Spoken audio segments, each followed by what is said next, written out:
E perseveravam na doutrina dos apóstolos, e na comunhão, no partir do pão e nas orações. Quem era esse povo? Eram os apóstolos? Não. Aqui eram os novos conversos. Eram os novos que haviam aceitado Cristo como seu Salvador. Se você for analisar o texto, diz assim, ó, e perseveravam na doutrina dos apóstolos. Estamos perto ou longe de uma realidade da igreja primitiva? Muito longe. Muito longe. Sabe por que eu estou longe de uma realidade como essa daqui? Porque o meu coração ainda continua o quê? Egoísta, sim ou não? Eu ainda continuo olhando para mim ou para os outros? Para mim. Eu faço para os outros ou para mim? E aí? Para mim. Enquanto eu não parar de olhar para mim, eu vou esquecer quem está do meu lado. Eu vou te contar uma experiência aqui real, que aconteceu ontem. A igreja inteira se mobilizou em ajudar alguém, o Ministério da Asa. Só que a igreja não sabia que tinha alguém dentro da igreja precisando de ajuda. Interessante isso, né? Não acontece aqui também, não? Acontece. Acontece aí por esse mundo? Acontece. Infelizmente. Que não era para acontecer. Era para cada liderança da igreja visitar os membros, para conhecer as suas necessidades, saber das suas aflições, saber do que de fato está precisando. Mas enquanto eu estiver olhando para mim, eu jamais vou enxergar quem está do meu lado. Cristo ensinou, na prática, como eles deveriam fazer após a sua ascensão ao céu. Vamos lá. Cristo mostrou e fez. Os apóstolos mostrou e fez. Os novos conversos mostrou e fez. Olha que interessante. Eu e você também não tem que ser diferente. Temos que mostrar e fazer. Geralmente eu e você faz o quê? Mostra mais ou faz? Mostramos mais. Faz prática? Ixi, misericórdia. Então veja que nós não devemos negar abrigo a um estrangeiro, não desamparar o órfão e a viúva. A forma misericordiosa com que os cristãos tratavam sua comunidade atraiu milhares de pessoas ao cristianismo, como lemos o texto inicial. Então a forma como eles tratavam as pessoas iam se convertendo, iam entendendo que de fato aquela igreja era a igreja do Deus vivo. As pessoas de baixo nível não tinham valor e não eram olhados com os bons olhos. Principalmente aqueles que se encontravam em situação difícil, fisicamente falando. Eles não tinham valor. E Cristo mostrou que essas pessoas poderiam fazer grandes coisas se os apóstolos se aproximassem delas. E essas pessoas que estavam em situação difícil, quando entendiam a mensagem, eram elas que, a todo vapor, fazia com que outras pessoas se convertessem através do testemunho e dos milagres que haviam recebido dos apóstolos. O diabo sabe perfeitamente que eu e você podemos todas as coisas em Cristo Jesus, e Jesus disse isso para os apóstolos e diz isso para mim e para você. Eu e você podemos todas as coisas se eu e você crer de fato em Cristo Jesus. Oxê. Misericórdia. Rapaz, eu pensei que era um morcego, só vi a mão aqui. Oxê, vou tirar daqui. Mas vamos lá. Se nós crermos, se eu creio, eu vou fazer com que Cristo pediu. Eu costumo sempre dizer lá em volta de é o seguinte: eu tenho que parar de crer de forma teórica e eu tenho que aprender a crer de forma prática. O que é acreditar no que a Bíblia diz de forma teórica? Eu ouço, mas não faço. Eu entendo, mas não quero fazer. Eu vejo, mas ainda continuo na mesma situação. O que é forma prática? Eu creio que existe um novo céu e uma nova terra. Se eu creio que existe um novo céu e uma nova terra, eu tenho que parar de construir aqui e construir aonde? No céu. Se eu creio em um novo céu e uma nova terra, de que Cristo vai me dar vida em abundância, então eu tenho que parar de pensar em ter medo de morrer. Viu o que é forma prática? Se eu acredito que Jesus está vindo, eu sei perfeitamente, e você sabe perfeitamente, que Jesus está vai voltar sobre as nuvens dos céus. As profecias estão aí mostrando o quanto Cristo está voltando. Mas eu ainda não creio, porque eu creio de forma teórica. Mas na prática eu não estou mostrando isso que eu creio. Deu para entender como é que está a situação hoje do povo? Eu sei perfeitamente que eu tenho que ajudar, em especial os de casa e depois os de fora. Mas eu ainda continuo com a mensagem teórica. Não é assim a igreja de Laodiceia? Ela não conhece tudo, mas na prática, nada. Infelizmente. 4 pilares da nova comunidade cristã. O primeiro, manutenção da doutrina dos apóstolos. Manutenção. Não havia espaço para novas relações que fossem contrárias à Bíblia. Eles não permitiam. Doutrinas falsas, mensageiros falsos. Eles não permitiam entre o povo mensagem que não fosse mensagem que vinha da parte de Deus. Eles não permitiam. Havia respeito, pastorado e zelo pelas Escrituras. Eles tinham zelo. Eles cuidavam. A beneficência social não pode ser superior ao ensino da palavra. Segundo pilar, comunhão, importante na vida de qualquer pessoa. Comunhão. Você precisa ter comunhão. Havia senso profundo de comunidade. Os cristãos compreendiam seu papel enquanto unidade e trabalhavam para expandir o evangelho de Jesus Cristo. Divisões na igreja enfraquecem a missão e abrem espaço para as ações do inimigo. Era uma das coisas que eles mais preservavam. É aquele ditado, cortava o mal pela raiz. Eles não deixavam o mal crescer. Por isso que a igreja crescia. Por isso que em um único sermão de Pedro, quase mais de 3.000 pessoas se arrependeu de seus pecados e aceitou a Jesus como seu único salvador. Sabe por quê? Porque eles não pregavam na teoria, eles mostravam na prática. O que eles pregavam, eles mostravam. Terceiro pilar. O partir do pão. Os cristãos se preocupavam com os seus semelhantes. O quarto pilar da vida cristã primitiva era a oração.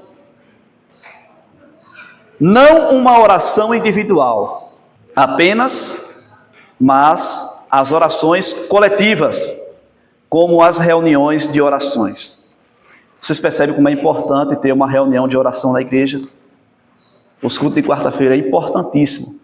E poucas as vezes a gente vê isso na igreja, né? Os crentes praticamente que nem vêm, né? Na igreja de quarta-feira, né? Só Deus na causa. Vocês não sabem o que vocês estão perdendo. Vocês estão perdendo as bênçãos de Deus. Isso eu lhe digo sem medo de errar. Caso que existem situações, né? Casos e acasos. Mas tem um que escolhe, é vencido pelas tentações do diabo em ficar dentro da sua casa. Não existe outro argumento, tá bom? Uns são convencidos pelo diabo em ficar em sua própria casa. São vencidos. Não é palavras duras não, viu, irmão? É porque é a verdade mesmo, viu? É a pura verdade. Vamos lá. Orar por causas difíceis era um hábito da igreja primitiva. Mas um dia chegou alguém na igreja, não vou citar o nome por questão de ética, chegou na igreja e um dia de quarta-feira e disse...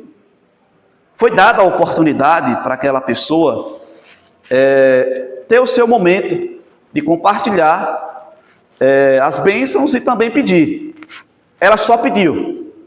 Ela disse, olha, eu vim para cá, eu estou morando ali naquele predinho ali, eu estou ali há alguns dias, ali ao lado, naquele predinho ali em Volta de Serra. Eu estou aqui há alguns dias, e aí não tenho para onde ir, eu estou procurando casa aqui para alugar, infelizmente não estou encontrando, aqui em Volta de Serra.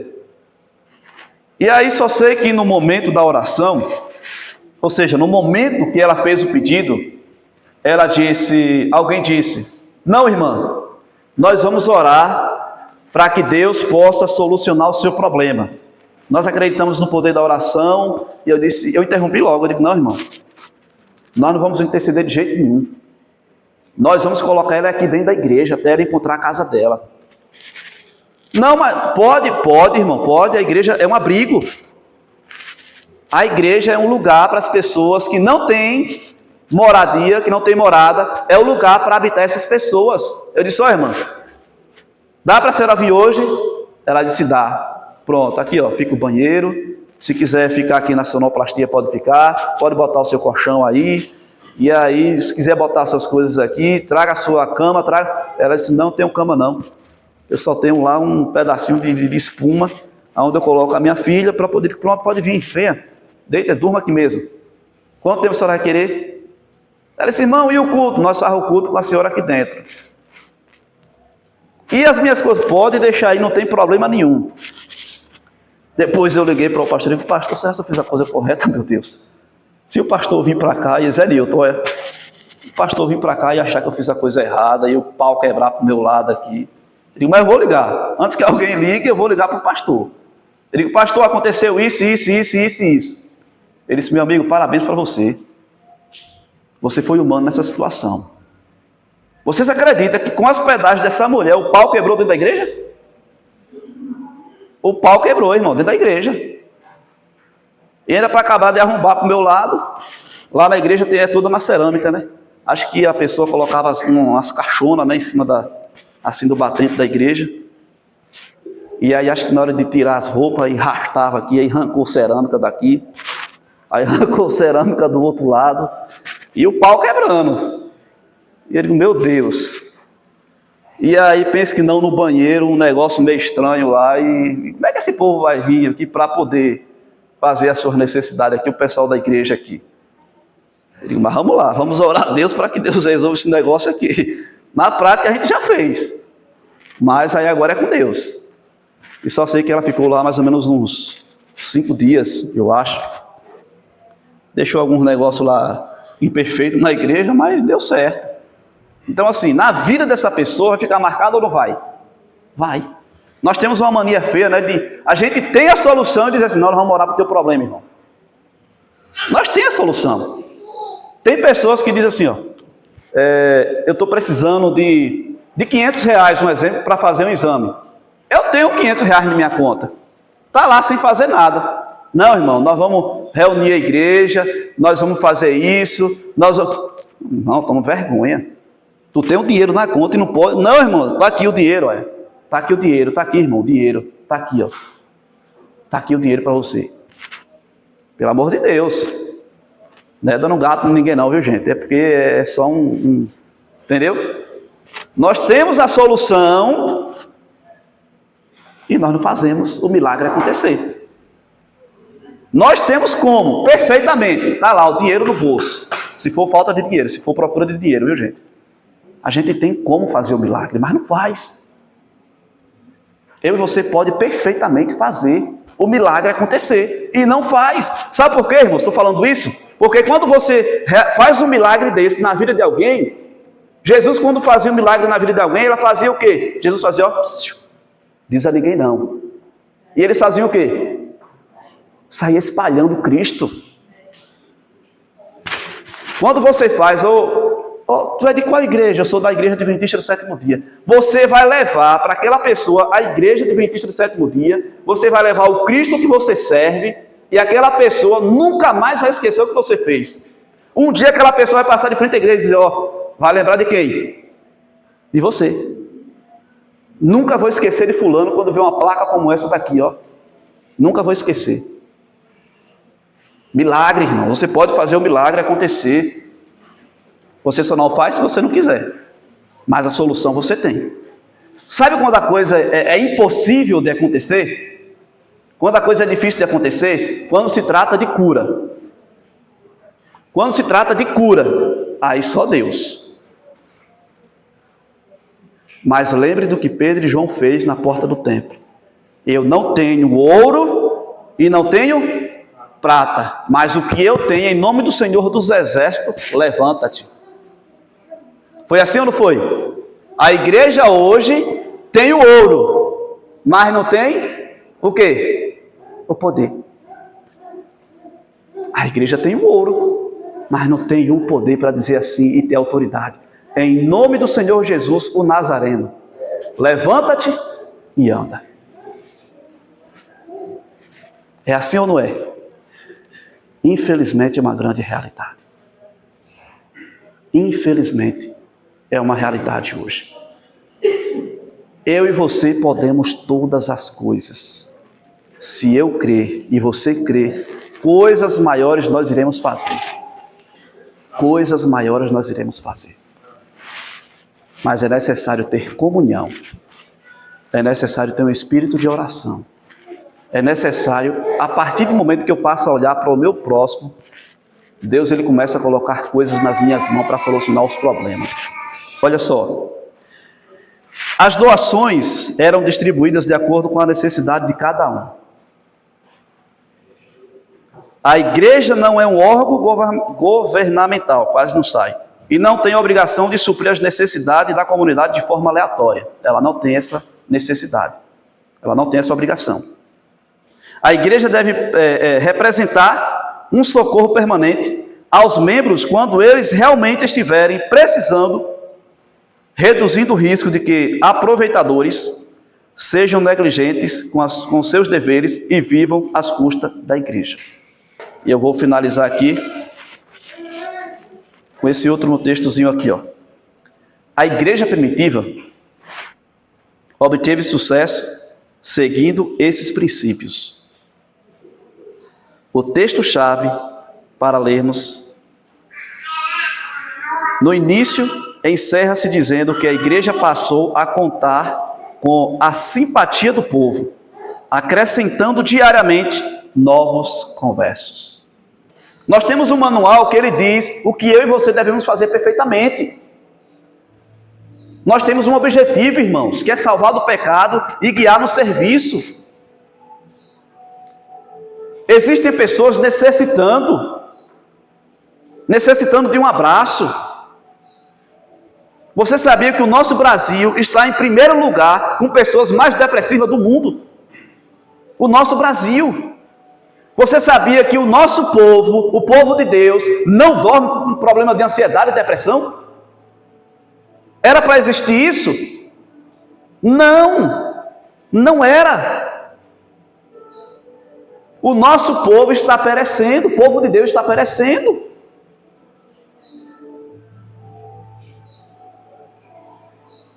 Cristianismo precisamos fazer na prática e não na teoria. E você pode fazer milagres acontecer aqui dentro. Enquanto a igreja ela for dividida, o Espírito Santo não vai habitar. Não vai habitar. Se você quer ver uma igreja forte, uma igreja prosperando, uma igreja batizando todo mês ou toda semana, faça o que os apóstolos fizeram e os novos conversos fizeram. Aí você vai ver o que é uma igreja de verdade. Faça o milagre acontecer, irmãos. E que o nosso bom Deus nos abençoe.